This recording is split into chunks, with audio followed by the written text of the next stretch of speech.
Hi. So one of my favorite things is a Korean lilac bush. Now you're gonna say, what is the difference between a Korean lilac and just a regular lilac? Well, a regular lilac tree will grow quite big, and this little bush will grow to just a little over 6 feet, and it takes a long time to grow. Like this little guy is probably about 7 years old, and he's just around 5 feet right now. But what I love about it, we're going to pick some of these today for the table.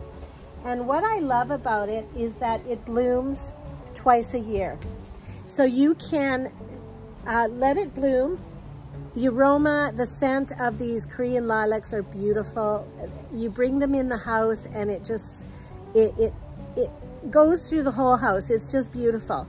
So this is going to bloom twice during the season, which is awesome because anybody that likes doing cut flowers, the more the merrier, right? So what happens is these are going to bloom, and then I'm going to prune them, and that's going to encourage the growth for the second time, and it also encourages the growth for next year. So letting the, and look at the bushes full of blooms. So letting them bloom like this and then pruning it down will encourage the growth, and you'll get another beautiful, I call it a crop of Korean lilacs.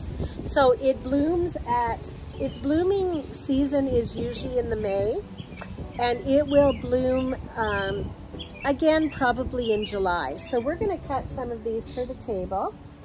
And these are going to smell awesome. Now the thing with lilacs is they don't last long as a cut flower. So you're going to get maybe 2 days out of these, but it's 2 days of heaven because the smell, the beautiful aroma goes right through the house, and I don't mind just 2 days.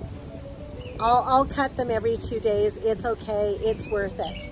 So just a fun fact before I go and put these on the table. These came to America from China in 1909. So we can thank our lucky stars that somebody brought them over, and now we have them today. Right? One of my favorite things, Korean lilac trees. You have a great day.